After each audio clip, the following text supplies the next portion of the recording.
replacement for the wheel locks for my 2015 Cadillac SRX. Have you tried calling the dealership? I called the dealership. They said they didn't. I called the dealership. I called the parts department. They said they didn't have it.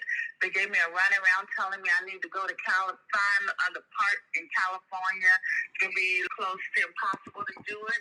And I would have to get a new set from an auto parts store.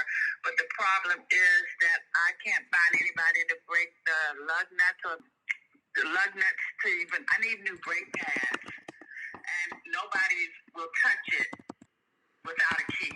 So they make a kit. It's called a wheel lock lug nut remover tool. It's like an extractor, basically.